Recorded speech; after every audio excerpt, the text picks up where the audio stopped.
দশম শ্ৰেণীৰ ৰাজনীতি বিজ্ঞান দ্বিতীয় অধ্যায় আন্তৰ্জাতিক সংস্থা ৰাষ্ট্ৰসংঘ আৰু অন্যান্য। অতি চমু উত্তৰৰ প্ৰশ্ন। ১ নম্বৰ, ৰাষ্ট্ৰসংঘ কিয় গঠন হৈছিল?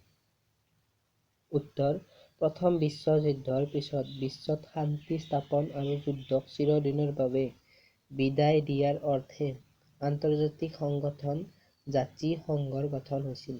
ইয়াৰ বিফলতাৰ পিছত 1939 চনত দ্বিতীয় বিশ্বযুদ্ধ সংঘটিত হৈছিল। এই যুদ্ধই অনা ভয়াৱহতা আৰু অবৰ্ণনীয় ধ্বংস লীলাই আকৌ এবাৰ বিশ্ববাসীক ভয়াৰ্ত কৰি তোলাৰ বাবেই 1945 চনৰ 24 অক্টোবৰ তাৰিখে ৰাষ্ট্ৰসংঘৰ গঠন হৈছিল।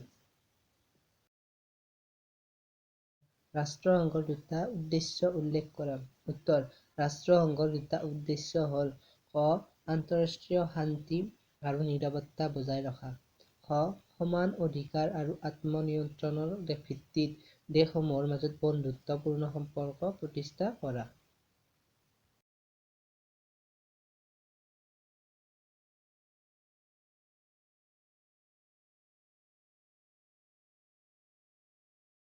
তিনি ৰাষ্ট্ৰসংঘৰ অংগকেইটাৰ নাম লিখা।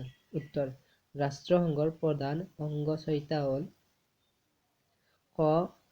সাধাৰণ সভা, খ. নিৰাপত্তা পৰিষদ, গ. অৰ্থনৈতিক আৰু সামাজিক পৰিষদ, খ. দেশৰক্ষী পৰিষদ, ঙ.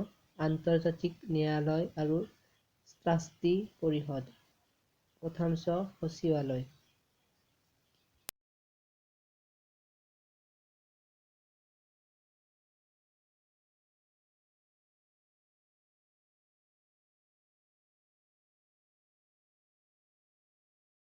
ৰাষ্ট্ৰসংঘৰ লগত জড়িত থকা দুটা অভিকৰণ বা এজেন্সীৰ নাম লিখা।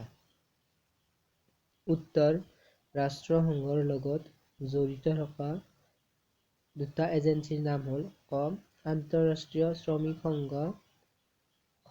বিশ্ব স্বাস্থ্য সংস্থা।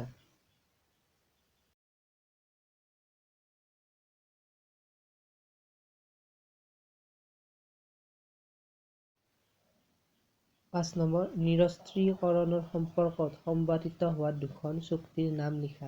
উত্তৰ, নিৰস্ত্ৰীকৰণৰ সম্পৰ্কত সম্পাদিত হোৱা দুখন চুক্তিৰ নাম হ'ল ক.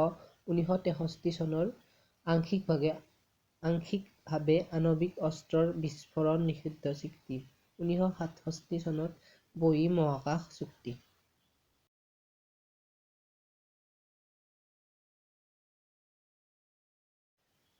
৬. মানৱ অধিকাৰ মানে কি বুজা? উত্তৰ, বিশ্বৰ প্ৰত্যেকজন ব্যক্তিয়ে মৰ্যাদাপূৰ্ণ জীৱন যাপনৰ বাবে প্ৰয়োজন হোৱা কিছুমান অধিকাৰকে মানৱ অধিকাৰ বুলি কোৱা হয়।